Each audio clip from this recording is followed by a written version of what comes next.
Bom dia, bom dia, bom dia! Cidade linda e maravilhosa, grande Londrina. Todos os sábados eu comento a mesma coisa. Essa é uma cidade maravilhosa, cheia de encantos mil, mas que precisa também de muitos cuidados, né? Então aqui no nosso podcast, nesses últimos meses, a gente tem trazido diversos profissionais para conversarem sobre diversos assuntos, né? A gente fala de transporte, fala de segurança, fala de pet, fala de moda, fala de cultura, fala de entretenimento, ações sociais, curiosidades. Nós conversamos a respeito dos grandes festeiros, motocross, enfim, todos os assuntos valem a pena. Mas vale a pena também a gente falar sobre vida, não é? E quando a gente fala sobre vida, que é o bem mais precioso, algumas pessoas eles não entendem momentos delicados das nossas vidas que fazem com que algumas pessoas tirem a própria vida. Então, para falar de vida, para falar de amor, para falar de carinho, de esperança, nada melhor do que profissionais que eu convidei que estudaram, continuam estudando e eu tenho certeza absoluta, passarão a vida estudando o próximo, os seres humanos. Estou falando sobre o Setembro Amarelo. O que a gente precisa saber sobre o Setembro Amarelo? Cada um de nós. Você, nesse exato momento, na sua casa, num sítio, numa fazenda, no carro, onde você estiver. O que é o Setembro Amarelo? Por que a gente dedica um mês inteirinho para chamar a atenção sobre o suicídio? Por isso que, neste momento, eu fiz questão de trazer para cá 3 médicas psiquiatras. Essas 3 médicas, elas já se conhecem, elas trabalham junto, provavelmente, com toda certeza, já atenderam pacientes juntas e elas conversam sobre isso constantemente. É mais ou menos assim, a gente sempre chama atenção para o mês, mas o ano inteirinho esse problema acontece. Então, para isso, eu trouxe aqui a doutora Carolina Nicolau, ela é psiquiatra e diretora acadêmica do Hospital Vida, a Rafaela Neves, também médica psiquiatra, e a Thaís Sabino, médica psiquiatra e diretora clínica e técnica do Hospital Vida. Elas têm muitas formações, elas têm muito conhecimento. Com o passar do tempo aqui, eu vou identificando gente aqui que está fazendo mestrado, fez mestrado, residência, pessoas que passaram pelas mãos de vocês, com toda certeza, estudaram, estão estudando, e eu tenho certeza que vão ajudar o próximo. Então, neste bom dia, eu quero que vocês fiquem à vontade, para que a gente esclareça cada vez mais o que é o Setembro Amarelo e o que a gente tem que fazer. Então, doutora Carolina Nicolau, muito obrigado pela sua presença. Você é vice-presidente da APPSIC, que é a Associação dos Psiquiatras do Estado do Paraná, não é? Associação Paranaense dos Psiquiatras do Paraná. Você é coordenadora da Unidade Jardim do Hospital Vida, diretora técnica do Maxwell Hospital Vida, mestrada em Ciências do Hospital Dia, mestrada em Ciências de Saúde da Universidade, Medicina pela Universidade do Oeste Paulista. Eu percebo cada vez o profissional, ele não para de estudar. Cada vez mais, não é? Tinha uma época que você falava assim, eu já me formei. Vou fazer um mestrado, doutorado. Me parece que, somente com saúde mental, vocês precisam ter muita atualização. É isso? Bom dia, doutora Carolina. Bom dia, Marcão. Bom dia, ouvintes. Marcão, acho que em todas as áreas, acho que a gente precisa de muito estudo, né? Mas na medicina em si, a gente precisa estar se atualizando. Constantemente. E a psiquiatria não é diferente, né? Nos últimos 60 anos, a psiquiatria sofreu uma grande revolução, tanto, vamos colocar, neurobiológica, neurociências, uma mudança mesmo do entendimento sobre a saúde mental, né? E antes a gente falava muito de doença mental, a gente não tinha muito como falar de saúde mental porque a gente desconhecia muitos aspectos, né? Neurobiológicos, epigenética, e hoje já não. Hoje a gente não sabe muita coisa, mas a gente já sabe de alguma coisa. A cada mais estudo, mais aprofundado, mais se conhece o ser humano. Nós acabamos de passar de uma baita da pandemia, parece que desconstruiu-se tudo e construiu-se tudo novamente a partir de agora 2020. Parece que até o pensamento do consumidor mudou, do comportamento jovem mudou, do adulto mudou. É um estudo constante, mas a pandemia também fez com que isso tudo acelerasse, né? Na verdade, assim, a doença mental, ela sempre existiu, né? Eu acho que a questão também do estigma que as pessoas passam, do entendimento de que a pessoa que tem algum transtorno psiquiátrico ou uma doença mental, ela sempre se escondeu muito porque era considerado uma pessoa que ficava excluído mesmo da sociedade. E a gente sabe que existem várias formas, né, da doença se apresentar. Então, por exemplo, uma pessoa que tem um quadro depressivo leve, uma ansiedade e diversos outros formatos de doença, as pessoas não falavam que tinham porque falavam assim, nossa, mas vão achar que eu sou louco, né? Vou no psiquiatra, então eu sou louco. Tinha um certo estigma durante muito tempo, né? Eu acho que ainda tem. Um pouquinho, não melhorou tem? muito em relação, acho que, à pandemia, porque as pessoas puderam falar abertamente do seu sofrimento emocional. E as pessoas falando abertamente, e aí vem também, né, campanhas que vêm vindo até antes mesmo, eu acho que da pandemia, de celebridades, né? Por exemplo, nos Estados Unidos tem a Oprah. A Oprah fez um programa enorme, né, com seriados falando sobre celebridades que passaram por problemas emocionais. E com isso, falando como é que se recuperaram disso. E quando a gente começa a falar de saúde mental, então como se recuperar, porque antes achava assim, uma pessoa que tem um transtorno nunca mais se recupera. Morria dentro de um hospital psicátrico e acabou. Estava fadado com aquilo, Estava fadado ali, né? E a gente sabe que não é assim, né? A medicina evoluiu, a psiquiatria evoluiu, os psicofármacos, as medicações que agem no cérebro evoluíram, a psicologia evoluiu, a mentalidade das pessoas, né? A pesquisa evoluiu. A pesquisa evoluiu. Então, assim... A pesquisa de vários sintomas, de vários profissionais, entregam para vocês muito mais informações. Sim, né? A gente tem hoje, né, um número enorme de pesquisadores no Brasil e no mundo. O Brasil é considerado uma psiquiatria de excelência, tá? Então, hoje a gente tem muito mais condições de saber, né? Por exemplo, em 1950... apareceu o primeiro antipsicótico. Eles estavam usando um anestésico e perceberam que ele tinha ações antipsicóticas. 1950, né? Ontem. E o primeiro antidepressivo, que surgiu primeiro nos Estados Unidos, no Brasil demorou, foi chegar por 1980, por ali, 1980. Então, o que nós tínhamos antes? Nós tínhamos o que as pessoas falam. E tem pessoas que ainda acreditam que a psiquiatria parou lá em 1980, 1950, onde não tinha muito o que se fazer pela doença mental. As pessoas, elas ficavam excluídas da sociedade, muitas vezes ou moravam na rua, ou as pessoas realmente internavam em hospitais psiquiátricos, que eram depósitos de pessoas, ou realmente esses hospitais não tinham muito o que fazer também. Então usavam técnicas, por exemplo, eletroconvulsoterapia, que a gente sabe que é um tratamento de excelência, usando de uma forma correta. Mas naquela época ninguém sabia qual era a forma correta, só se usavam, né? Era hospital e era camisa de força.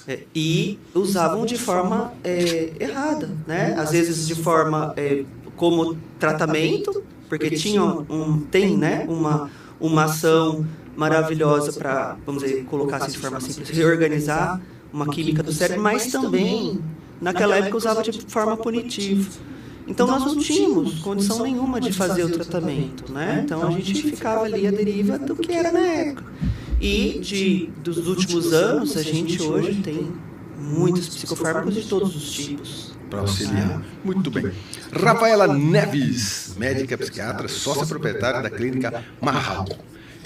Médica psiquiatra do Hospital da Zona Sul, medicina pela Universidade Positiva de Curitiba, residência médica em psiquiatria pela Hindenburg de Curitiba, associada à Associação Paranaense de Psiquiatria também, né? A brasileira também de psiquiatria.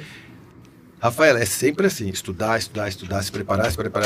Aí quando você vai para atender, você fala, tá faltando um pouquinho, preciso estudar o tempo todo, porque parece que assim, não para nunca no ramo de vocês, em todos não, né? Mas nesse é o comportamento das pessoas. Nós estamos mudando cada vez mais, né? O consumidor muda, não é? As famílias estão mudando, as pessoas estão, não sei, jovens com comportamento diferente, não é? Outros, de repente, que a gente está ficando mais velho, não está entendendo mais os jovens, né? Bom dia. Com certeza, bom dia. Então, assim, acho que o estudo realmente não tem como parar, né? Principalmente na psiquiatria, que envolve mudanças culturais, mudanças relacionadas à parte de geração, né? Que é o que você acabou de comentar. Muitas vezes a gente sabe que existe muitos conflitos de geração e que a gente precisa realmente estar muito atualizado para entender, né? Como vocês também citaram, a gente teve também a pandemia, né, que trouxe atualizou muitas coisas para a gente na saúde mental, trouxe muita abertura para discussão sobre alguns transtornos de saúde mental, né, considerar que antes a gente não discutia, por exemplo, um transtorno obsessivo, a gente deixava passar muito do que se foi visto na pandemia, né? E muita liberdade para essa discussão a respeito dos casos da psiquiatria, né? Exatamente. Porque isso que a gente está comentando, alguns filmes retrataram, né? Uma pessoa que era um pouquinho diferente, que é um pouquinho estranha, né? Às vezes aquele cara está no mundo da lua, não é? Eu imagino o que eu particularmente passei, porque eu era da turma do fundão, né? Distraído totalmente, não conseguia ter noção do que a professora estava fazendo, porque ficava lá no fundo só desenhando, fazendo bagunça. Eu me lembro, assim, que a turma do fundão, as diretoras reuniam e falavam assim, olha, esse pessoal está dando problema para a gente, porque a gente não sabe entender a turma do fundão, porque a gente não prestava atenção. Hoje você consegue ter uma noção de que às vezes ali você tem um talento diferente, separar os talentos, separar os movimentos, quem são as pessoas, mas tinha uma época que era um bolo só, né? Se estava mais ou menos estranho, era louco, dá remédio, amarra na camisa de força e joga em qualquer lugar. Mas isso foram retratados em filmes, em vídeos, e as pessoas parece que pararam no tempo nessa percepção. E hoje eu percebo cada vez mais essa preocupação. As próprias vigilâncias sociais não deixam mais isso acontecer, né? E a gente tem que estar atualizado cada vez mais. Thaís Sabino, médica, psiquiatra, diretora clínica e técnica do Hospital Vida, formada em medicina pela Universidade do Oeste Paulista e Presidente Prudente, realizou especialização em psiquiatria no Hospital Vida de 2018 a 2021, teve aprovação e titularização como psiquiatra, segundo a Associação Brasileira de Psiquiatria. Atualmente atua como diretora técnica e clínica do Hospital Vida de Londrina e também atende em consultório na clínica Raro em Londrina. Thaís, só para somar tudo isso que a gente está trocando uma ideia, né? Eu gosto muito de perceber profissionais que estudam e vão estudar cada vez mais, porque amanhã vai aparecer mais uma classe social, mais um desvio qualquer, que você falou, opa, calma aí, antes de medicar, vamos perceber o que é isso que está acontecendo na sociedade, porque a nossa sociedade parece que muda mais rápido do que antigamente, né? Sim. Está mudando o quê? Semanalmente, né, cara? A rede social parece que faz a gente mudar comportamento toda semana. Não é isso? Sim. Bom dia, Marcão. Primeiramente, agradecer o convite, a participação aqui de você, da produção, né? Espero que hoje a gente consiga contribuir aqui um pouco, principalmente no foco do Setembro Amarelo, né? Que a gente veio trazer, e possa esclarecer, orientar também os ouvintes sobre o assunto que é tão importante, né? Que é a prevenção do suicídio. E, exatamente, então, a gente está dentro de uma área que está em constante evolução. Como a Carol falou, as evoluções principais da psiquiatria, elas vieram em poucos anos, né? Então, isso hoje é acelerado, né? A questão dos estudos, né? Da ciência mesmo.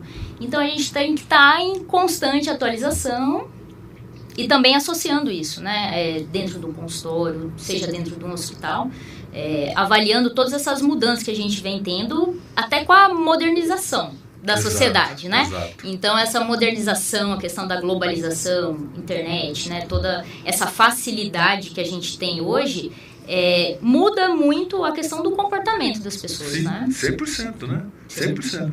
Eu não me lembro quantas mães estão passando seus filhos para os celulares. Sim. Dificilmente eu consigo ver uma criança sentar com um laptop ou celular num restaurante. Antigamente a gente ficava no colo, ficava em cima da mesa e puxando comida, puxando toalha. Hoje não, estão quietinhos, mas eles estão na frente de uma tela. Tudo isso são os novos comportamentos, né? Brincando na rua. Exatamente. Novos comportamentos.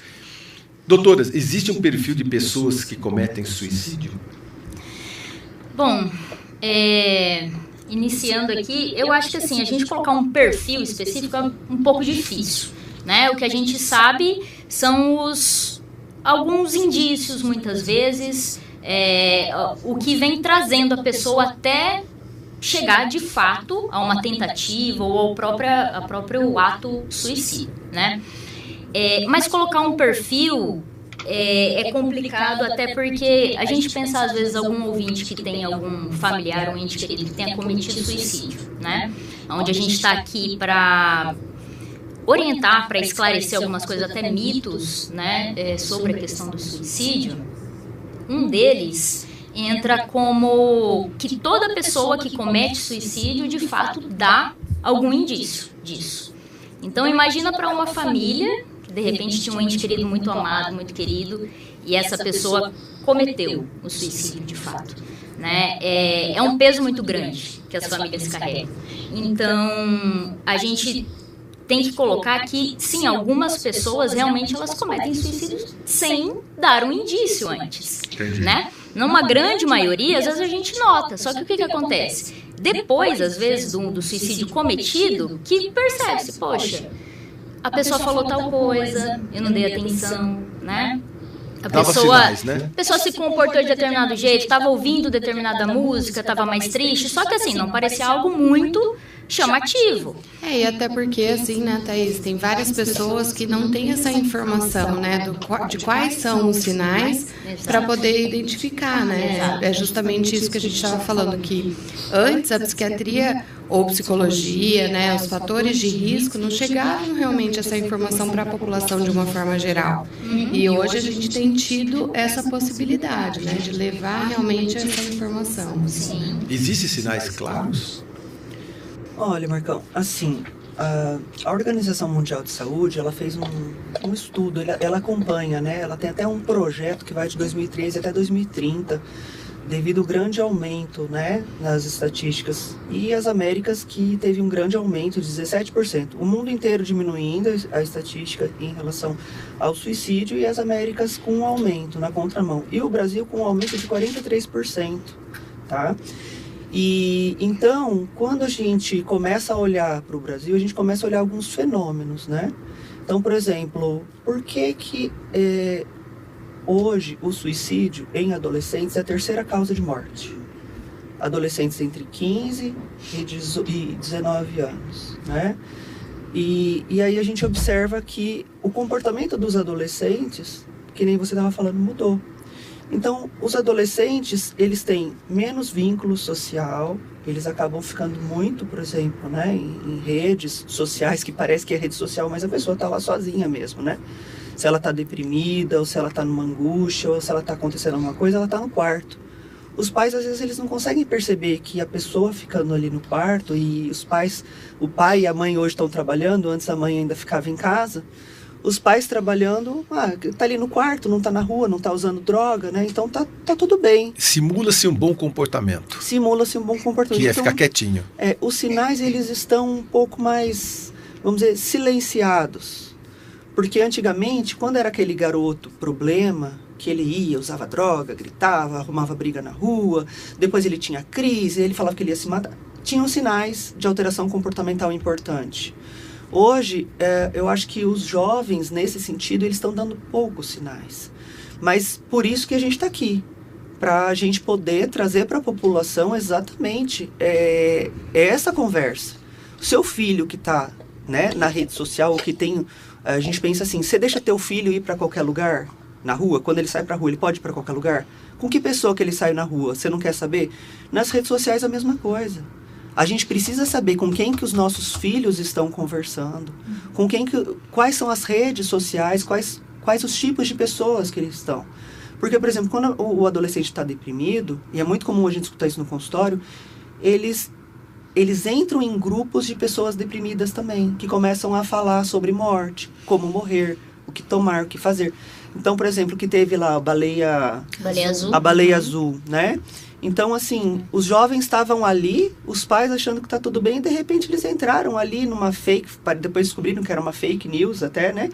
Mas que aquilo ali, para as pessoas que têm aqueles adolescentes que às vezes são um pouco mais mórbidos, né? Que na nossa geração tinha um outro nome, quem usava tudo preto, e como que chamava, Marcão? Góticos, emos. Góticos, agora emos, agora são os emos. Na nossa época eram os góticos.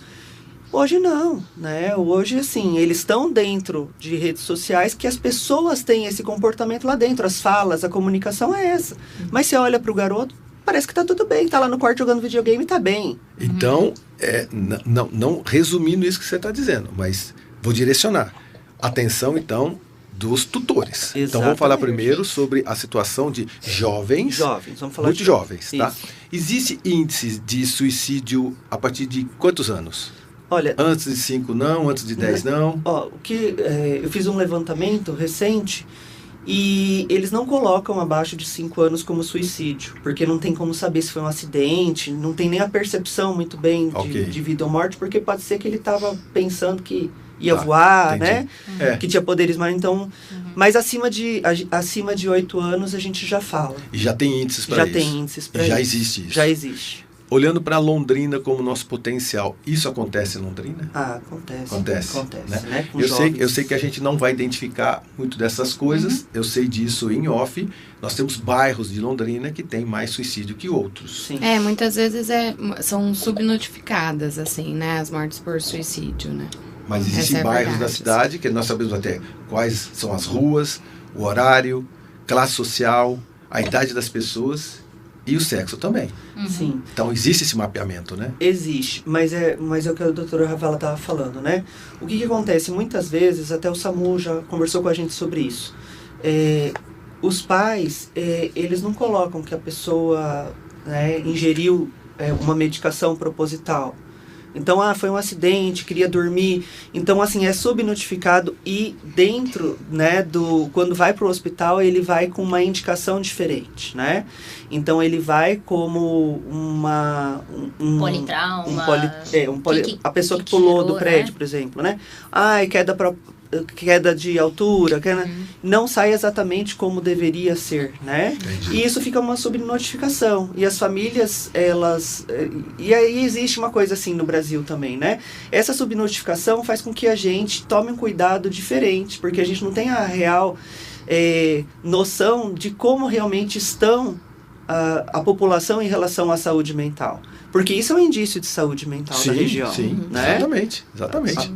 Se a gente tem uma elevação, e a gente sabe que no sul do país é um estado que é alarmante. O sul do país, os 3 estados do sul do país eles têm uma estatística muito mais alta do que o resto do Brasil. Você está brincando mesmo? Sim. Paraná, Santa Catarina e Rio Grande do Sul? Os 3, tá? O Paraná é o terceiro, né? Só perde realmente ali para o Rio Grande do Sul e para Santa Catarina. Mas, assim, se comparado o Paraná com o restante dos estados do Brasil, ele está lá entre um dos primeiros. Existe um porquê? Vários fatores. Tem vários fatores, até climáticos, até assim a cultura, né? Climáticos, dias cinzas são mais propensos? Nós estamos falando de coisas visuais. Na verdade, o que eu estava até vendo recentemente é que existe essa ideia de que às vezes no inverno as pessoas tendem talvez a tentar mais o suicídio, só que os níveis eles são maiores no verão e na primavera, por incrível que pareça. Você está brincando. São os maiores aí. Agora, pelos estudos de vocês são especialistas nisso, né? Porque vocês recebem nas suas clínicas, além do hospital, também familiares, né? E pessoas que já tentaram ou que estão pensando. Eu me lembro de ter uma ação no calçadão do Setembro Amarelo ano passado. A doutora Carolina atendeu uma pessoa, um jovem, ele sentou e começou a conversar com você, tal, eu vi, daqui a pouquinho, quando levantou, sem identificar a pessoa, eu falei, o que esse cara veio fazer aqui? Você falou, ele veio falar sobre o suicídio. Eu falei, você está brincando? E era um jovem. Eu falei, meu Deus. Então a pessoa, às vezes ela procura, ela, se eu não me engano, ela se manifestou porque ela queria procurar a família, parece que a família não deu atenção. E ainda bem que ela viu tudo isso ali e ela se prontificou a fazer isso. Então essas ações são importantes. São ações como essa que fazem com que as famílias comecem cada vez mais, porque a gente insiste, mais uma vez nós estamos batendo a mesma tecla. Gente, vamos dar atenção não só para os jovens. Se eu não me engano também, vamos falar de pessoas que se suicidam acima de 40, acima de 50. Acima de 65, né? Que é o principal, assim, um dos principais fatores de risco também. Acima de 65. O grupo de jovens entre 15 e 19 que a Carol falou e também acima de 65, né? Será que no começo eles não estão entendendo a vida e no final eles estão com preguiça da vida? O que acontece? Na verdade, assim, acima de 65 a gente tem uma maior incidência de doenças crônicas também, né? Além da depressão, mesmo de transtornos mentais, a gente tem também a possibilidade de muita perda de entes queridos, muito, por exemplo, outros fatores de risco que vão entrando. Então, a perda de entes queridos, a parte da aposentadoria, então, uma diminuição de funcionalidade, aumento, por exemplo, de doenças crônicas que diminuem ainda mais a funcionalidade, mesmo que não relacionada ao trabalho, né, uma questão laboral, e isso vai fazendo com que a pessoa fique cada vez mais com uma desesperança, né, um desânimo muito grande. Assim. O suicida, pela experiência de vocês, ele vem dando sinais, ou tem cara que tem aqueles rompantes? É o rompante. Qual que é o mais? É aquele que vem dando sinais de uma depressão profunda, ou é um desespero, alguma situação de... Eu me suicidei por causa de uma dívida grande, descobri uma doença. Exato. Existem as duas opções. As duas coisas podem acontecer, né? Como eu disse, às vezes a pessoa... Isso está ligado a características de personalidade, vamos dizer assim, aonde tende a ser mais perigoso as pessoas que tendem mais à impulsividade e agressividade. Né? Então, isso são as pessoas que às vezes não é notado nenhum sinal e a pessoa passa por uma situação que aí a gente chama de um preceptor, né? Poxa, foi mandado embora do emprego. Preceptor é a causa, é uma chave, né? É o estresse imediato, o estresse agudo ali, né? Então, poxa, a mulher separou de mim, perdi o emprego, tive uma perda financeira muito grande, né? Isso somado a questões né, que já existem ali, pré-fatores. De, por exemplo, ser alguém, poxa, tem uma dependência, tem um abuso de bebida alcoólica, já tem um transtorno mental anterior. Mas existe ligação genética no suicídio? Então, o genético, a gente pode dizer que sim, mas por 3 fatores, né? Um ponto que a gente pensa que é a questão... da hereditariedade, da questão genética dos transtornos mentais, porque isso é um ponto muito importante na questão do suicídio, né? Então, esse é um fator de risco muito alto. Você já ter algum transtorno mental, seja depressão, que é o mais comum, é o primeiro ali, né? O de humor. Depois, a gente tem as questões ligadas à personalidade, que também podem ser questões genéticas e hereditárias, né? Falando em impulsividade, agressividade, tá? E o terceiro ponto é a questão psicológica mesmo familiar, que a gente pode colocar, entre aspas, como algo cultural. Então, se a minha avó e a minha mãe se suicidaram com 60 anos de idade, é inevitável que eu, chegando aos 60 anos, não pense sobre isso, não me compare.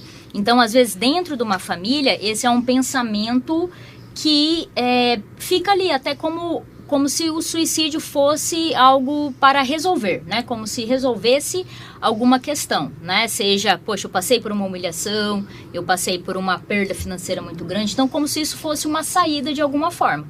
Então, dentro da família, ter alguém que cometeu um suicídio é um fator de risco também. Aí sim, aí entra a família para proteger essa pessoa e ela mesma para poder o quê? Se cuidar. Né? Exatamente. Existe então como evitar essa situação? É apenas, mais uma vez, se preocupar com o próximo. Como a doutora Thaís disse, né? Mais de 90%, dizem que até 95% das pessoas que cometem suicídio têm algum transtorno psiquiátrico, né? Algum transtorno mental. Depressão, a mais comum, uso e abuso de substâncias, de drogas, né? Que nem a doutora Thaís falou, transtornos de personalidade. Um pouquinho de isolamento social também. Porque a depressão já traz esse isolamento, né? A pessoa, ela alguém que acaba sofreu bullying e não sobreviveu muito a isso, parece que guarda durante bastante tempo. É um fator de risco, né? São os estresses que são passados na infância, na adolescência, abusos psicológicos, físicos, sexuais, são um fator de risco, né? De passar por isso na adolescência ou infância. Então, a gente cuidar dos nossos jovens também, a gente saber aonde eles estão indo dormir, com quem que eles estão, quem são as pessoas que frequentam, né? O meu pai nunca me deixou dormir fora de casa, Marcão. Você tá brincando mesmo? Nunca. E depois eu fui entender. Quando eu fui fazer psiquiatria, eu fui entender o motivo, né? Porque a gente tem que saber quem são as pessoas. Porque assim, e o principal do abuso também, que é uma coisa muito importante da gente falar, é que a maioria das vezes acontece dentro da própria casa, às vezes. Infelizmente isso acontece com pessoas próximas, pessoas que têm confiança, né? aquela pessoa que está sempre em casa, que tem abertura, que está sempre com aquela criança, com aquele adolescente. Atenção. Família tem que ter atenção. Muito bem. Estamos finalizando o nosso primeiro bloco. E aí um resumo geral, um overview, é o seguinte. Atenção. Tenha atenção com os seus familiares, tenha atenção com o seu pai, com a sua mãe, com o seu avô, com a sua avó.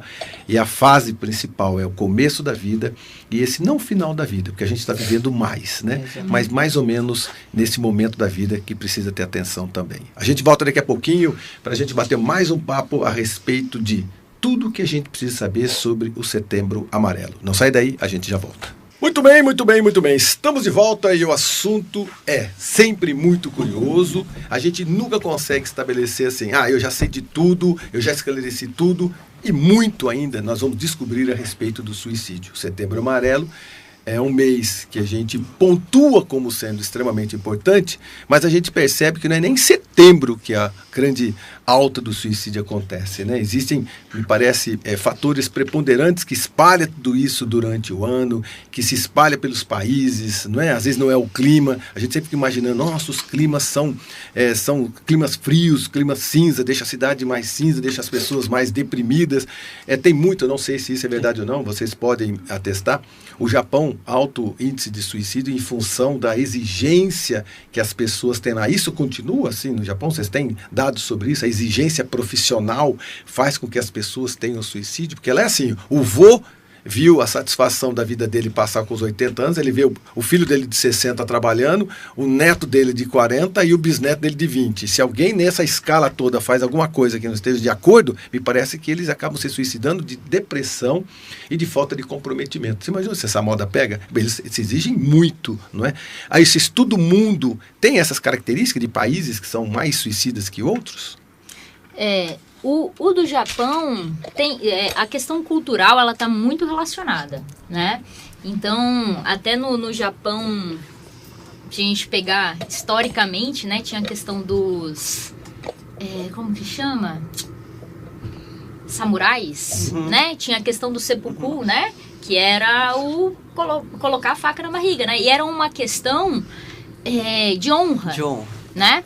E assim, eu já peguei, já atendi paciente psicótico oriental, japonês, só que ele estava no quadro psicótico que ele fez justamente sobreviveu, claro, fez esse ritual. Ele sobreviveu e tudo, né? Então, as questões culturais, elas estão muito relacionadas. O que eu lembro agora, honra. No caso desse ritual, dessa situação, é uma questão de honra, né? E culturalmente também é visto como coragem, assim, né? Lá.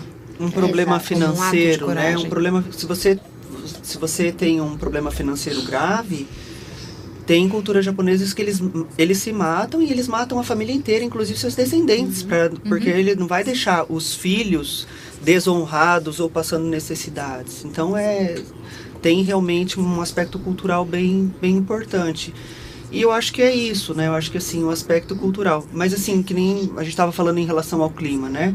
No inverno, sim, a gente, em alguns países, o índice de depressão, ele é muito maior no inverno. Mas é o que a gente estava falando, por que na primavera? Porque na primavera começa a melhorar o quadro depressivo e a pessoa, às vezes, está tão deprimida que ela não tem energia nem para se matar. Então, quando começa a melhorar a energia dela e o sol começa a aparecer novamente, ela começa a melhorar a energia dela, é onde ela comete o suicídio, né? Às vezes, quando a gente interna no hospital, alguém que está com quadro depressivo, a gente fala entre nós, né? A gente sempre coloca o paciente que tem o risco de suicídio em protocolo de risco de suicídio. Então, tem uma atenção especial, ele fica num leito que tem vigilância 24 horas... E às vezes a gente tem que esperar alguns dias para colocar o antidepressivo para essa pessoa. Porque o próprio antidepressivo, se a gente olhar a bula dos antidepressivos, eles colocam que aumenta o risco de suicídio. Mas por quê? Porque melhora muitas vezes a energia, mas ainda não melhorou o humor. Às vezes pode demorar em torno de 2 a 3 semanas para ter uma resposta terapêutica. Mas aí a pessoa já melhora a energia e ela cria coragem para fazer aquilo. Né? Mas normalmente quem se suicida realmente não quer viver ou é aquele momento de disruptura? Marcão, em geral, as pessoas, elas não suportam mais o sofrimento que elas estão. Elas querem que aquele sofrimento, que aquela angústia, que aquele sentimento vá embora. E elas estão com uma desesperança, né? A gente fala de 4Ds, né? Onde a gente perde a vontade de viver. Então, desesperança, desamparo, tudo isso faz parte. Então, desesperança é quando você não tem mais esperança em nada. Então, a única saída que tem desvalor, sua vida não tem valor. Se sua vida não tem valor, então é melhor morrer. Então, a gente tem que resgatar essa pessoa, né? E se ela está passando por diversos problemas, ela tem que entender, que nem a gente estava falando no caso, né, da cultura japonesa, que não é porque ela quebrou financeiramente, ou ela está tendo uma dificuldade financeira, que aquilo não vai ser recuperado e ela pode voltar a ter uma vida, né, normal ou até melhor do que ela tinha. Mas trabalhar a desesperança é algo complexo, né? Depende muito da característica também da personalidade dessa pessoa. Tem gente que não quer ajuda. Não, tem gente que quer ajuda, mas demora a aceitar. Tem gente, às vezes, que tá tão debilitado, tá num quadro tão profundo, que não consegue pedir ajuda também, né? E aí a importância de ter pessoas em volta e de identificar aquilo. Nós já identificamos os mais jovens, a gente identificou com redes sociais, não é? Muita fake news, desapego ao que é a realidade e uma rede social falsa, que parece que todo mundo é feliz, menos eu. Parece que todo mundo tem um montão de amigos, menos eu. Parece Também. que todo mundo está bem, menos eu. Com Né? certeza. E cada vez mais, não culpo, mas eu percebo que assim, todo sujeito que é profissional de redes sociais, que faz com que jovens comecem a ganhar muito dinheiro e mostrar que tem jovens com 12, 13, 14 anos ficando milionários, que é 1 em 10 milhões, faz com que todos aqueles outros jovens, minha opinião pessoal, eu percebo que as redes sociais, desses coachings digitais, desse pessoal que vendem cursos digitais, faz com que todo o resto da humanidade pareça que está perdendo tempo. Cara, a galera está tão acelerada, imaginando que o tempo está passando, eles não estão ganhando dinheiro, que eu percebo que a grande culpa são esses influenciadores digitais de cursos mirabolantes que fazem ganhar muita grana, e quem não está ganhando fica desesperado. Essa rapaziada está muito desesperada. Não sei se isso chega até no consultório de vocês, mas me parece que essa falsa identidade da certeza de que entrando na rede social ele vai começar a vender curso, ele vai começar a vender um produto dele, que quando isso não acontece com ele se desespera. Exato, é de um imediatismo muito grande, Muito né? grande. Então a gente estava falando da influência cultural, né? A cultura hoje, ela é uma cultura mais de imediatismos, né? Cara, a gente estudava há anos. Exatamente. Você chegava até os 15 anos, você sabia que até o 3º ano, até os 18, estou fazendo um cursinho, vou começar a estudar. Hoje você olha do lado, o cara fala assim, eu já estou com uma Ferrari aqui. Quantos anos você tem? 15. Aí todo o resto da vila fala, cara, eu sou nada, porque esse cara conseguiu. Mas é 1 em 1 milhão, e parece que todo mundo sabe. Se isso não der depressão, não sei o que não dá depressão. Porque tem uma galera que chega pra mim e fala, eu tô perdendo tempo. Como você tá perdendo tempo? Você tem 18 anos. Que tempo você tá perdendo, meu amigo? Você tá no começo de tudo. Não, eu tô muito tempo já fazendo isso. Quanto tempo você tá trabalhando? 10 anos. Com quantos anos você começou? 8. Gente, você tem 18 anos. Ah, mas com 8 anos eu já vendi uma coisa na internet. Cara... Médicos, psiquiatras, pelo amor de Deus, entenda essa rapaziada e traz para dentro da realidade. Mas eles estão achando que tudo isso vai implodir amanhã. Mas é o que você falou, Marcão. Nós, psiquiatras, não conseguiremos fazer isso. Porque, assim, isso tem que ser expressado de uma maneira que todas as pessoas têm que ser um agente modificador de crenças.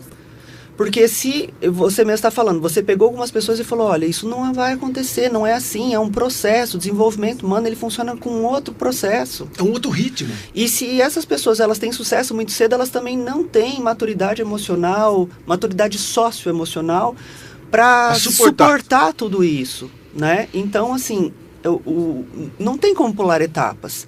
E é isso que a gente precisa ensinar para os nossos jovens. E aí não é só a mãe, o pai, é a sociedade como um todo. Professores, ter pessoas na própria internet mostrando, olha, né, isso não acontece, eu batalhei, foi assim, assim, assado.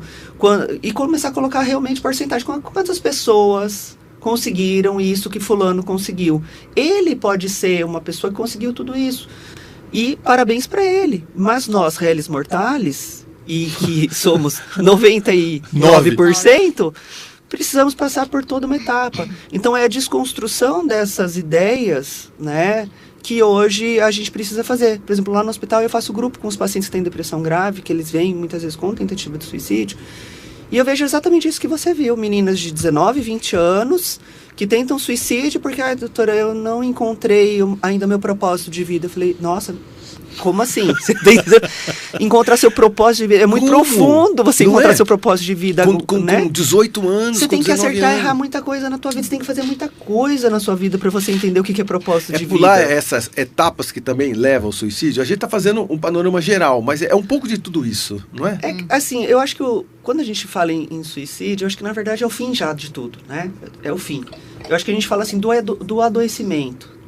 Da mentalidade que leva a adoecer, né? E que nem a Rafaela estava falando, dos idosos, por exemplo, né? A nossa sociedade, ela não entendeu ainda que a população entendeu, mas não faz nada. Por exemplo, qual que é a política pública hoje para idoso? Então eu estava conversando com ele e falou, minha mãe tem 80 anos, está na Ucrânia, e a minha mãe mora na Ucrânia, e lá tem uma faculdade para idosos. Como é essa faculdade? Você pode ingressar a partir de 65 anos e lá não é uma faculdade, uma universidade, é uma comunidade. Então você tem atividades para de 65 até 110 anos, até 120 se você viver, né? Uhum. Então assim, você entra e você tem, você faz matrículas em várias disciplinas. Sensacional. Então você tem aula de natação, se você pode escolher. Entendi. Diversas atividades. Diversas. Você tem aulas sobre saúde na terceira idade, sobre envelhecimento, você tem você escolhe várias disciplinas, inclusive estilo de vida, qualidade de vida, manejo do estresse, sono, tudo isso é feito nesse lugar. Então imagine se nós no Brasil tivéssemos um lugar para que nossos idosos, eles pudessem dar continuidade na melhor fase de vida, que a gente fala melhor, né? Sim. É melhor porque, assim, todo mundo tem sabedoria. Você já tem uma certa estabilidade. Quem não tem estabilidade pode ter uma estabilidade. Então, assim, é esperança ainda. Exato, de quem não conseguiu fazer. Eu estou fazendo uma referência até à Rede Mufato, que está contratando colaboradores acima de 60 anos, se não me engano, 50. Parabéns. Parabéns. Não tem conhecimento muito digital. Aprende um pouquinho mais. Mas ninguém vai substituir um sorriso, um abraço, a responsabilidade, comprometimento. Então, reorganizar esse pensamento dessas pessoas que se aposentaram, que ficam sem fazer nada, voltar essas pessoas a treiná-las novamente. Esses cursos muito simples de internet, porque as pessoas não vivem mais longe do celular. Agora, recuperar essas pessoas que estão em casa sozinhas, às vezes perderam os seus entes queridos, isso é uma fórmula também de evitar lá na ponta o suicídio, não é? Grande exemplo de saúde pública para começar cada vez mais a recuperar pessoas que têm. O centro da cidade de Londrina é um centro muito triste. Eu mudei para o centro faz pouco tempo. Eu achei que assim, eu fosse encontrar um montão de gente na rua, né, nos andares. É um centro triste, cara. Eu tô triste, porque eu queria me encontrar com todos os meus amigos por lá. Então, ficam as famílias nos apartamentos sozinhos, sabe? Não sei se abandonados, mas sem vontade de sair. Eu concordo plenamente, Carol. A gente tem pensamento a respeito de políticas públicas para fazer com que a terceira idade seja valorizada, a melhor idade, enfim, passou dos seus 50 e poucos anos, 60 anos, para puxar esse pessoal de volta e fazer com que eles tenham obrigações, deveres, porque você quer ver uma pessoa viver bastante, é quando alguém cola assim e fala, toma conta de mim, eu estou estudando agora, me ajuda. Eu fiz isso com a minha mãe até 90 anos. Toda vez eu dava um probleminha para ela pensar, para ela me ajudar. E ela ficava o tempo todo cuidando. Era uma mãe cuidando do filho, mesmo que eu não precisasse. Não é? A valorização. Responsabilidades, né? Exatamente. A responsabilidade. Motivos. Responsabilidade é um fator protetor, assim, né? Quando a pessoa se entende como responsável por alguma coisa, por alguém, então isso é um fator protetor. É uma dica isso, não é? Com pegar certeza. para essas pessoas e dar responsabilidade. Toma conta de tal coisa para mim. Olha, meu neto, meu filho. Às vezes é um bichinho de estimação. Às vezes o que segura a pessoa de repente, olha, doutora, eu penso nisso, mas eu não faço porque eu amo meu cachorrinho e não quero ficar sem. Isso também é um fator. O animal de estimação também é um fator protetor. Vocês percebem isso também? Sim. No primeiro bloco nós tivemos nosso bate-papo a respeito de o que fazer com esses jovens cada vez mais ansiosos, né? Nesse segundo bloco a gente pensou também um pouquinho mais nessas pessoas com uma certa idade, que é necessário dar essa atenção, não é? Agora, lugares para atendê-las, Londrina tem? Londrina fornece? Tem. Londrina tem um projeto Eu não conheço muito bem o projeto, mas eu tive com o pessoal da Secretaria de Saúde e eles me falaram que tem um projeto para os idosos que faz um acolhimento e que eles fazem algumas atividades. Então, Londrina tem um projeto, mas eu acho que esse projeto ele poderia ser ampliado e a própria sociedade pensar, né? Assim, abrem-se tantas faculdades de ensino e por que não abrir uma faculdade ou algo do tipo para a terceira idade? Né? Ou as que tiverem já, não precisa nem abrir. A própria universidade, a própria Unifil, a Anhanguera, só isso. Né? Vamos pensar nisso, vamos ver se a gente não motiva esse pessoal a pensar de forma diferente, não é verdade? Pois bem, estamos saindo para o nosso segundo intervalo comercial. A gente já volta com assuntos em torno do Setembro Amarelo que são tão abrangentes. A gente já volta. Muito bem, estamos de volta com Setembro Amarelo. Causas, efeitos, sociedade, comportamentos, os jovens, o das melhores idades. Por que das melhores idades? Porque tem muita gente que fala assim, mas os jovens agora passam a ser mais jovens mais tempo. Aí tem um estudo mundial que diz que a juventude esticou, que antigamente o cara era jovem assim, meu Deus, você é juvenil até uns 15, 16 anos. Me disseram que agora foi até para 25 mais ou menos. Gente do céu, então o cara é juvenil até 25. Se um cara é juvenil até 25, o cara começa a ser idoso a partir de quantos anos? A Organização Mundial de Saúde diz que é a partir dos 70 anos. Então eu sou um menino ainda. Então o cara vai ser velho quanto? Com 90. Tomara a Deus que isso seja verdade mesmo, né? Porque tá esticando um pouco, né? As pessoas estão ficando, graças a Deus, assim, idosas. Aquele sinal de idoso com a bengalinha é para tirar de 60 anos. Agora é só a partir de 75. Então, pessoal, atenção aí. Você com 75 ainda é menino.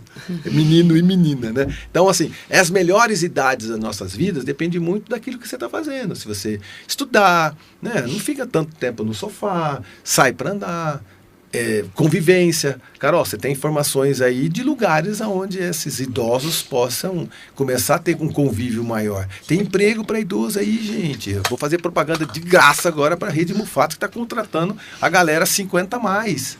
Você entendeu? Eu vou no mercado, eu percebo essas pessoas ali, senhoras e senhores, atendendo. Cara, é muito carinhoso. Cara, eles são felizes de voltar ao mercado de trabalho.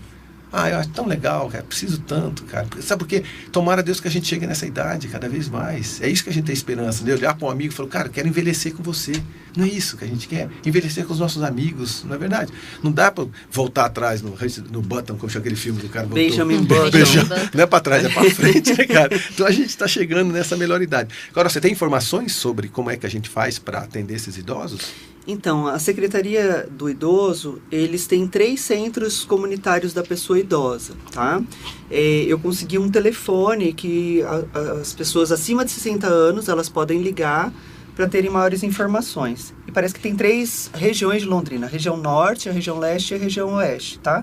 O telefone é 3771-6340, 3771-6340. Parece que funciona de segunda a sexta-feira, horário comercial, tá? Legal. Isso é bom porque ajuda, não é? A gente está falando sobre apoio, nós estamos dando já dicas e o que eu quero saber de você é o seguinte, e aí? E tratamento para isso? E a medicação para tudo isso? Como é que a gente faz? Não é? Identificação, a gente já identificou os mais jovens e os da melhor idade. A gente já identificou mais ou menos o que acontece nesse pensamento suicida. Vamos às formas genéticas disso tudo acontecer, vamos na parte dos medicamentos. Como que é um tratamento para isso tudo? Quando é que ele começa?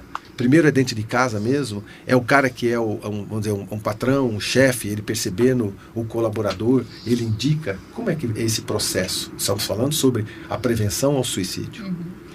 Eu acho que só iniciar, abrir, de que a primeira coisa, né, a gente falar em tratamento, em medicação, por exemplo, é a gente entender que o fenômeno de suicídio ele é um fenômeno muito complexo, né? Então é algo multifatorial que a gente fala, ou seja, tem várias causas, né? Então, por exemplo, só uma depressão não vai ser suficiente para fazer com que esse indivíduo tente suicídio, porque senão todo mundo que tivesse um quadro depressivo, ou já teve um quadro depressivo, minimamente uma depressão grave, tentaria suicídio. E a gente sabe que não é assim que funciona, né? Então tem todos esses outros aspectos sociais, culturais, de personalidade, né, que a gente comentou. Então, o tratamento, ele cabe em procurar um profissional especializado, né? Um profissional capacitado, porque até acho que minhas colegas aqui concordam de que, infelizmente, nem todos os profissionais de saúde, de modo geral, sabem tratar ou sabem lidar com uma ideação suicida, com uma tentativa de suicídio, com alguém que verbalize isso. Porque tem muito profissional também que tem receio de ouvir. Poxa, eu não quero perguntar se a pessoa está pensando nisso, porque se ela me falar que sim, eu não sei o que fazer. Ou eu me sinto completamente responsável pela vida dessa pessoa e eu não sei o que eu faço, né? Então isso às vezes... Ou até medo de induzir, né? Que Exato. é um mito grande, assim, não vamos falar sobre suicídio que... se eu falar sobre suicídio, essa pessoa pode começar a pensar Falar sobre isso, suicídio, né? ainda é considerado um tabu. Sim. Exatamente. Não E é? quando a gente sabe que realmente é importante que se fale, né? Deus, Por muito tempo. Olha que linha tênue. A gente faz um Exatamente. programa sobre esse, comenta a respeito, existe uma ala dizendo por que vocês estão comentando sobre isso, porque você vai incentivar. Aí você não faz sobre isso, você não conscientiza a população. E aí? Exato, Exatamente. porque tudo tem a maneira certa de se fazer. Por exemplo, tem evidências de que se você noticiar a morte de uma celebridade e as formas que ela fez, existe um efeito espelhado que as pessoas podem, principalmente os jovens, eles podem fazer da mesma maneira. Se um ídolo dele não conseguiu resolver um problema e ele não deu conta, então quem sou eu, réis mortais, para não repetir, né, a minha frustração e fazer da mesma maneira? E pessoas que têm esse ídolo como uma forma, né, de veneração e que daí tentam. Então, assim, tudo depende da forma de ser feita. Isso daqui é um momento de psicoeducação, de orientação, é um momento onde a gente está fazendo reflexões e olhando, isso que a Thaís estava falando, tratamento. Tratamento começa lá antes, muito antes. No simples fato da gente tirar esse tabu e começar a falar sobre saúde mental. O que é saúde mental? Ler mais, descansar mais, se alimentar melhor, andar, ir no cinema, bater papo, ter mais amigos. Marcão, Parece que é uma coisa tão complexa e é mais ou menos ó, isso? As pessoas não conseguem mais dormir. Dormir bem, Dormir. exatamente. Dormir virou para Objeto de luxo? objeto de luxo. Por quê? A gente tem muitas coisas que a gente não sabe. Por exemplo, você sabia que o celular ele tem uma luz artificial? O nosso cérebro ele identifica se essa luz ela é natural ou artificial. E a gente precisa do escuro para que produza um hormônio no cérebro. A melatonina ela vai aumentando conforme o tempo vai ficando escuro. E aí aquilo vai induzindo o quê? O sono, botãozinho ali do sono. Se a gente fica com o celular na cara, o nosso cérebro não sabe que é noite. Ele não sabe que é para desligar, ele não produz os hormônios. Não, o meu não tem a menor noção. Não sabe. Então, assim, o que acontece? Os jovens, e nós, adultos, tem problema com insônia. E a gente não sabe que tem que tirar, né, a luminosidade. Começa por aí. Começa simples, né? São muitas coisas. A gente ficaria aqui dias e dias As falando. coisas Exatamente. básicas, né? básicas. Sair para andar. Exercício físico, né? Hoje a gente fala muito da psiquiatria do estilo de vida. Por quê? Porque ninguém sabe mais o que é estilo de vida. Estilo de vida é o quê? Ficar na internet, fazendo like. O que é estilo de vida? É atividade física. O quanto os jovens se movimentam, fazem exercício físico, esporte. Quanto era estimulado das escolas que todo jovem fazia um esporte, tinha um incentivo, tudo isso, né? A gente estava falando dos idosos. E os idosos também. Então, com tudo na mão, como a gente tem, né? O celular faz Nós tudo, somos muda mais até o folgados, canal. né? Mais Exatamente. acomodados. Então, assim, não falamos sobre... falamos que precisa fazer atividade física. Mas que tipo de atividade física? Como faz atividade física? Falamos sobre dormir, mas como dormir? O que faz? Como que o que a gente precisa fazer para dormir bem e melhor? A alimentação. A gente fala, vamos se alimentar bem, mas o que é alimentação, né? De qualidade? Qual que é a quantidade? Enfim, sobre todas essas coisas. Manejo do estresse. Como que a gente faz o manejo do estresse? Como? Então, se frustrando na infância, na adolescência, é manejar estresse. Você começa o treinamento lá cedo. Se essa criança, esse adolescente não passou por frustração, não passou por estresse, não passou por situações diversas, por exemplo, até o próprio esporte, ele faz com que a pessoa se frustre, que a pessoa perca, que a pessoa sabe brigar com o coleguinha, depois ele faz, né, dá a mãozinha pro colega. Resolve os problemas, olha né? pra Resolve os olha, problemas, olha, mesmo que de acordo olha o com a caminho que a gente faixa, está indo cara. para mostrar que lá, consequência na frente, exatamente não tem isso aqui na base. Exatamente. Né? Nós estamos falando sobre o suicídio. Olha quando nós estamos aqui atrás. Aqui Sim. atrás, nós estamos falando, às vezes, papais e mamães não estão preocupados. Enfim, as mulheres trabalham muito mais, os homens trabalham muito mais e vão deixando os seus filhos até só na base do computador e tela. Não é? E aí, depois, lá na frente, você não sabe o que está acontecendo numa casa que os pais e os filhos não se conversam mais. Não é verdade? Então, a gente está falando sobre comportamento, mas que tem uma metodologia. Neste momento nós estamos falando sobre pelo menos o básico, de Exatamente. conversar mais, não é? Caminhar, mas eu não tenho dinheiro para comprar. Só vai de caminhar, tá bom, façam novos amigos, tá bom. Centro de convivência, existem vários centros de convivência. O que é um centro de convivência normal? Uma igreja é um centro de convivência. Uma academia é um centro de convivência. Eu tenho muita gente que vai em 3 academias diferentes e 3 igrejas diferentes. Eu pergunto, que religião você tem? Eu falo, meu negócio não é religião, meu negócio é gente. Eu falo, você tem uma boa ideia. É verdade. A pessoa vai em várias academias, 2 clubes. O que ela quer fazer? Ela joga truco, joga sinuca, campeonato, não sei do que, participa de tudo. Cara, pensa numa pessoa que não tem momento nenhum para pensar em solidão. Porque ela está se metendo em tudo quanto é coisa. Você entendeu? Agora, os pais se preocupando mais com os filhos, mais atenção. Se a gente resumir tudo isso, é atenção. Que como é que uma pessoa, ela não vai se manifestar falando. Se ela não falando, você entra na internet, entra no quarto e ela fala, deixa eu dar uma dica que você está fazendo no seu celular. Não é isso? É isso, né? Exato. E Atenção. acho que algo só para pontuar aqui, que eu acho que não tem como a gente deixar de falar, principalmente nesse momento, que a Carol falou sobre a questão do estilo de vida mesmo, né? Essas questões protetoras e que também entra a questão do uso, abuso de substâncias.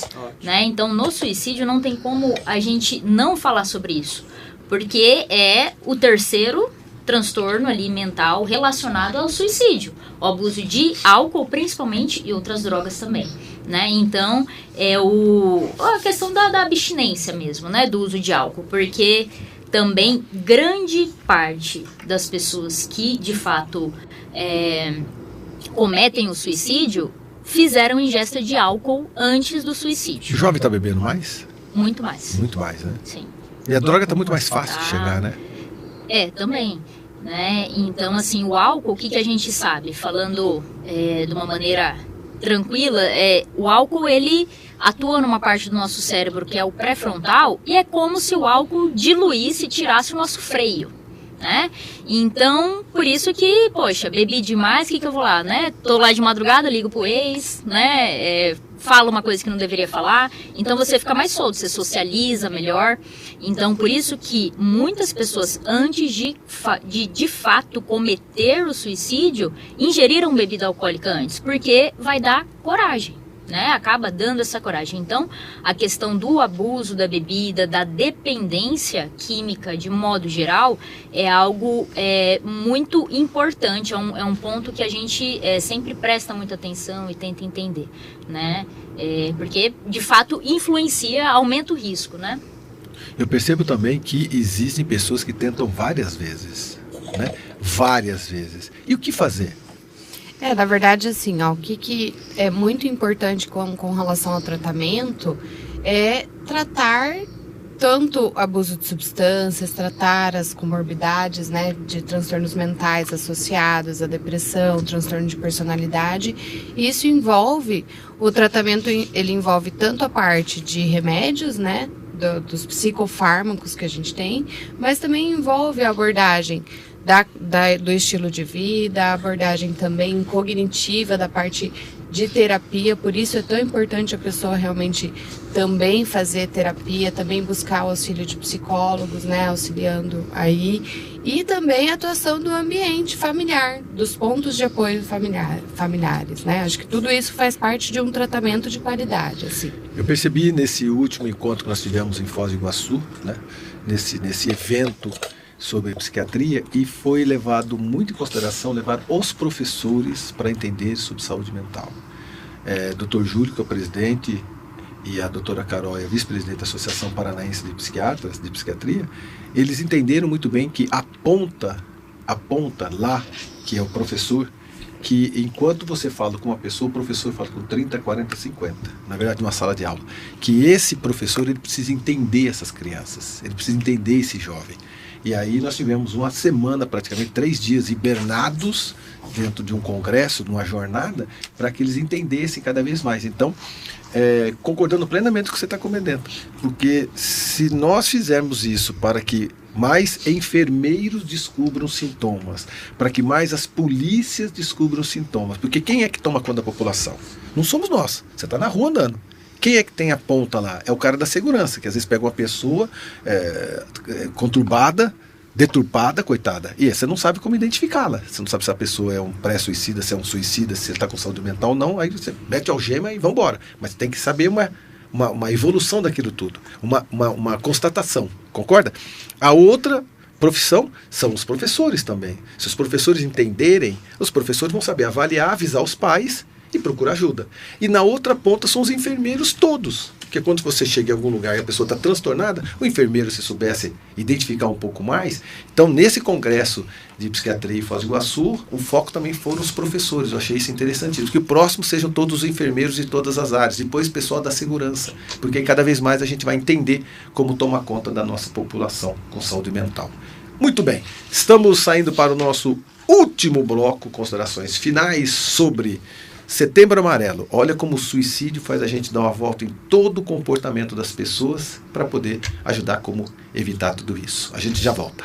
Amigos, nós estamos terminando o nosso programa. O assunto foi Setembro Amarelo, a prevenção ao suicídio. E aqui nós descobrimos fatores, comportamentos, o histórico do que acontece no mundo, no Paraná, no Brasil e principalmente em Londrina. Mas são fatos curiosos, né? Tomara que a gente tenha não elucidado, né? Mas pelo menos levantado a questão mais uma vez para que a gente quebre o tabu de falar sobre o suicídio. Aqui não é uma provocação, aqui é um pensamento feito por profissionais que trabalham constantemente com esse fator de risco.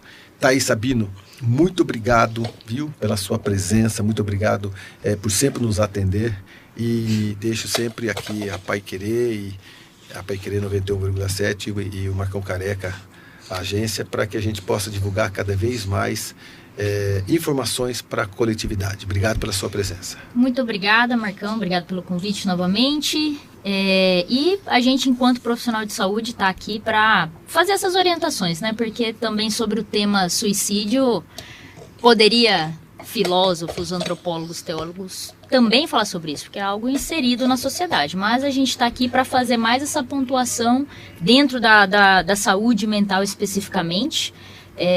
Então eu agradeço, espero poder ter contribuído, né, com o assunto, com as orientações. E eu estou atendendo aqui em Londrina, né, faço meus atendimentos por aqui. Na Clínica Haro, os atendimentos de consultório, né, o @haro.medicina. Haro escreve como? Haro, R-A-R-O. Haro de Haro. Haro de Haro, isso. Haro, R-A-R-O. Isso, atendo lá com a doutora Priscila Andrade, na Ayrton Senna, na Torre Montelo.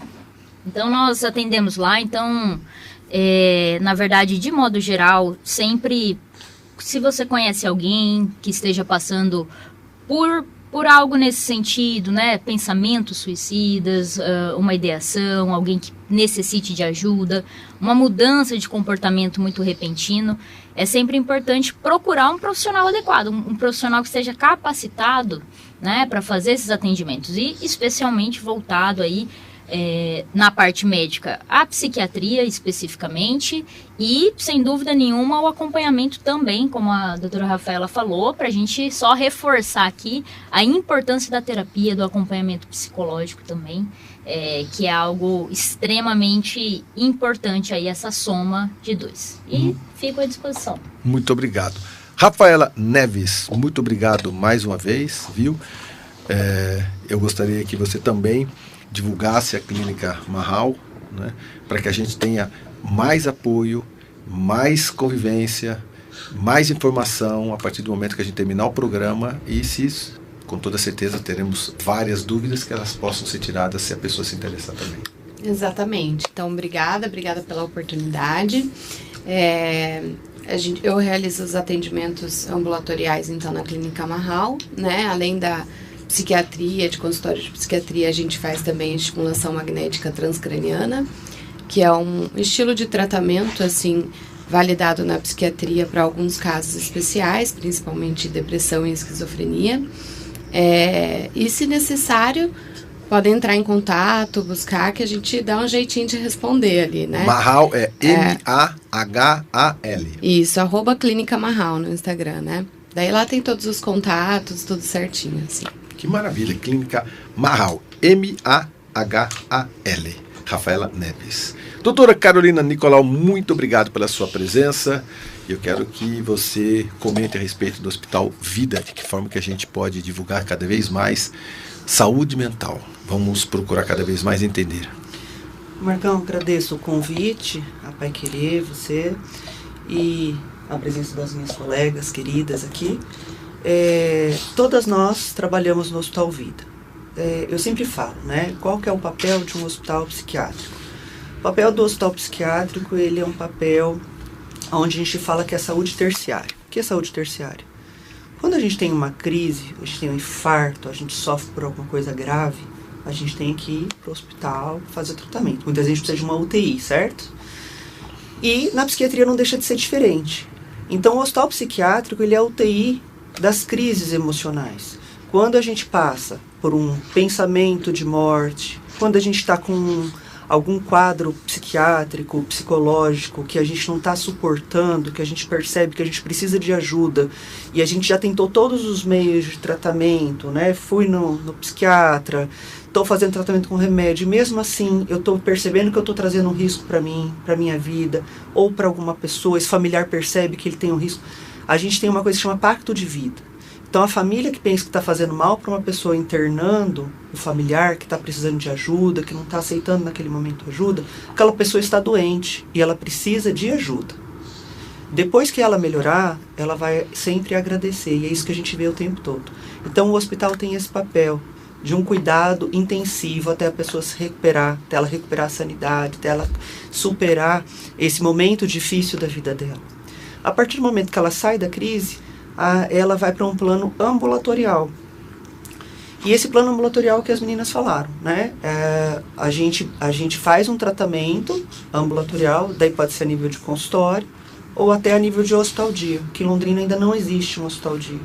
Então a gente faz o tratamento a nível ambulatorial. E o Hospital Vida, ele passou por uma reorganização, mas é um hospital que já tem quase 50 anos, mas ele passou por uma reorganização, e os últimos 5 anos ele foi inteirinho reestruturado, ele está bonito, ele está moderno, e nós estamos à disposição de quem precisar de ajuda e atenção na saúde mental. Tá bom? Que bom. Feliz. Essa cidade precisa disso. E lembrando, né, eu acho que o último ponto que é muito importante, você que tem algum familiar que você não sabe o que falar, quando alguém muitas vezes fala que tá sofrendo ou que está passando por algum problema, uma escuta ativa. O que é a escuta ativa? Só estar perto da pessoa, escutando, já é o suficiente para que você faça um papel de apoiador. E se isso não for o suficiente, no sentido que essa pessoa realmente pode estar trazendo para si um risco de vida ou para outras pessoas, ela precisa de ajuda. Então você pode ser a pessoa que segura na mão dela e leva ela para um tratamento efetivo, que nem a doutora Thaís falou, com um profissional responsável, um profissional adequado para que seja feito tratamento, especialista. Porque você sabe que tem um índice de pessoas que procuram ajuda com outros profissionais que não estão capacitados para isso, e esse tratamento não efetivo pode provocar justamente isso, a morte de uma pessoa. Tá bom? Muito bem. hospitalvida.com.br para maiores informações. Muito bem, amigos. Tudo aquilo que eu gostaria de saber sobre o Setembro Amarelo, eu descobri. Tomara que você também tenha elucidado. Com a doutora Carolina Nicolau, a doutora Rafaela Neves e a doutora Thaís Sabino. Obrigado pela sua audiência, obrigado pelo seu carinho, pela sua atenção, e até semana que vem, se Deus quiser. Eu tenho certeza que Ele há de querer. Até semana que vem.